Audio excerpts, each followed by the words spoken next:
For 20 years, the Gates Foundation has led the fight against poverty and disease in the developing world. Each year, they detail the strides they've made, but not in this year of the pandemic.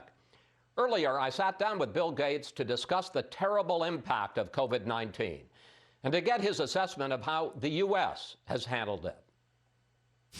Bill, welcome back. Each September, you release what you call your Goalkeepers Report, giving what progress has been achieved on your main goals of fighting poverty and trying to improve public health in developing countries.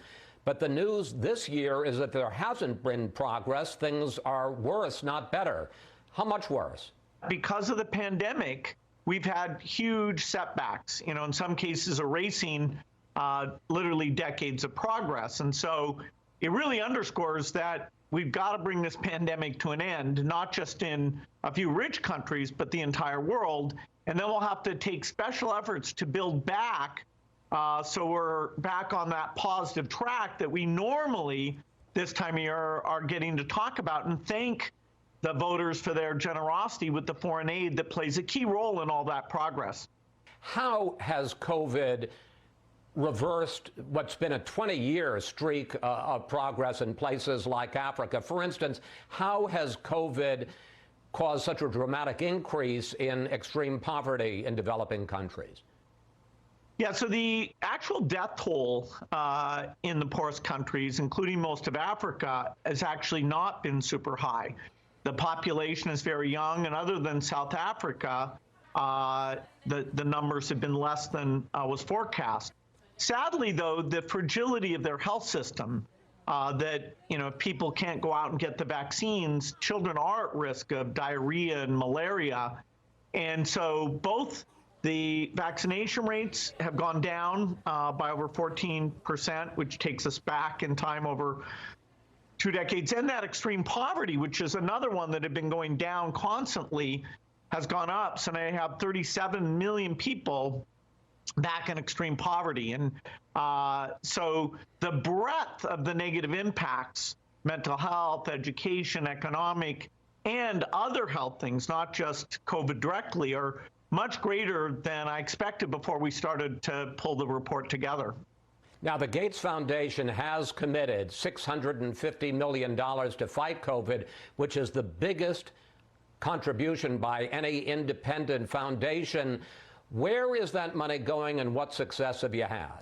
We have some very high-scale diagnostic things coming online, but the biggest area has been in the vaccine, where helping seed some R&D money very quickly for the best vaccine approaches, and then making sure that when we get a vaccine, it's not just for the rich countries, that we take factories of many companies, including high-volume manufacturers, some of which are in India, bring them in, which is completely novel, and as soon as something's approved, we get going so that the pandemic isn't just constantly coming back to the United States. So vaccine has been the biggest part, and of course we're going to give more. By the time we get this all organized, I'm sure we'll be well over $1 billion.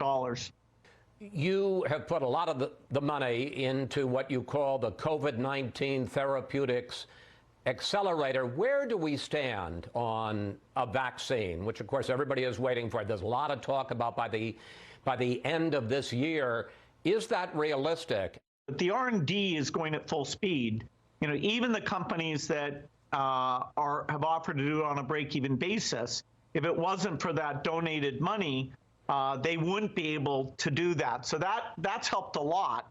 The place the U.S. has not shown up is in this issue of helping to buy the vaccine for these developing countries. And we're hoping, if there was going to be a supplemental bill, there was a chance the $4 billion for the vaccines would have been in there. Now that vehicle doesn't look like it'll come to fruition. So maybe the continuing resolution, we're hoping to get that organized. I believe that by early next year, of the 6 leading vaccines, the ones that are furthest along in the West, that probably 3 or 4 of those will show efficacy and safety. And that's when the challenge will be, okay, how do you allocate it? The way to answer that challenge is just to get so much volume that you're not having to make really terrible trade-offs. You know, we show in the report that if you distribute equitably, you have half as many deaths than if you just give to only to the rich. When do you see anything close to a return to normal in the U.S. and what you call the rich world, and when do you see a return to normal around the rest of the globe in developing countries?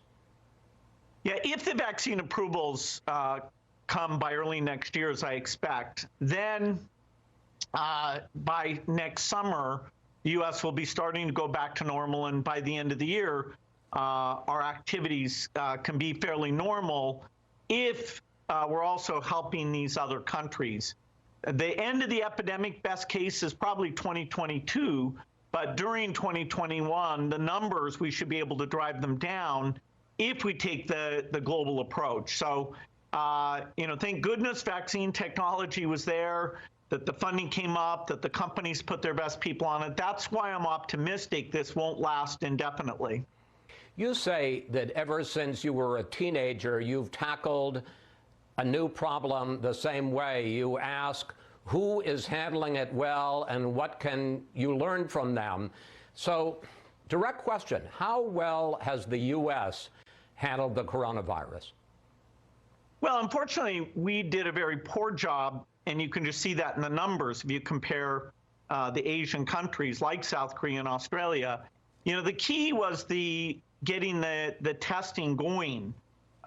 You know, what happened was that 40,000 people came out of China because we didn't ban the residents and citizens from coming in. So we created this rush, and we didn't have the ability to test or quarantine those people. And so that seeded the disease here.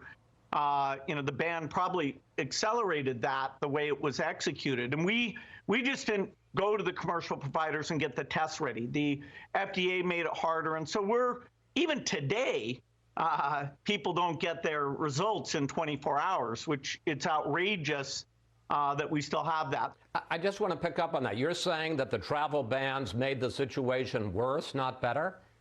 Yeah, so when you have people realize that the flights are going to start to get canceled, and if they don't, the citizens and residents, if they don't come back right away, you get a rush. And that's where you really need to do like South Korea, Australia did, where you take those people and you test them. And if you can't test them, you put them in quarantine. If they test positive, you put them in quarantine. We didn't do that. We didn't have any community testing. We didn't have the scale of testing, which would have required the commercial providers. And so that meant that March saw this incredible explosion, the West Coast coming from China, and then the East Coast coming out of Europe. And so even though we'd seen China and we'd seen Europe, that testing capacity and clear message of how to behave wasn't there. And that's, you know, led to us having not just a bad spring, we've had a pretty tough summer. And sadly, because of the seasonality, until we get these new tools, the fall's looking to shape up as pretty tough as well. I do think, you know, we need to own up to the fact that we didn't do a good job. You know, part of the reluctance, I think, to fix the testing system now is that nobody wants to admit that it's still outrageous. That the access to the test is depending on the more wealthy get access, and you have these delays where you're not seeing the answer within 24 hours, which you just, that should not be the case. The U.S. has more of these machines, more of this capacity than other countries by a huge amount. And so partly the reimbursement system is creating perverse incentive. But, you know, looking back, you know, my main focus now is let's get the tools right, and let's get the testing right now. You know, we will have time to look at those mistakes, which in February and March were really super unfortunate. But, you know, we can't pretend like we get a good grade even today. Finally, I want to end where we started. You talk about the fact that as a result of COVID, the efforts that you make, that other people make in the developing world, and that you've been involved in for decades to fight Malaria and polio and HIV and poverty have been set back for years, that you've lost years of progress that you had so painstakingly made. How long is it going to take for the developing world to get back to where they were just at the start of 2020? And on a personal level, how frustrating is that for you? Well, I'm always optimistic. We will get back on track and we'll get on those positive trends. But a good example is polio. Polio, which Rotary has been behind that eradication from the beginning. And before the pandemic, we're down to these 2 countries. It's been just this huge setback. And, the partners in this that include CDC, WHO, figuring out, are we going to be able to work together and stay committed against this eradication? I'd say there's a lot of uncertainty about that. I want to redouble our efforts, and even though it'll get delayed, get polio done. So yes, it's a little frustrating. The pandemic, if that hadn't come, we'd be so much further along. We did get Africa declared free of wild polio, so there's a little bit of progress. But if we pay attention to the poor countries, which we're a little self-centered right now, but if we do, I think that eradication will really energize people and energize all this global health work. Bill Gates, it's always a pleasure to talk with you. Thanks so much. Hopefully next time, better news to discuss. Great. Thanks, Chris. Sadly, the Gates family lost its patriarch this week.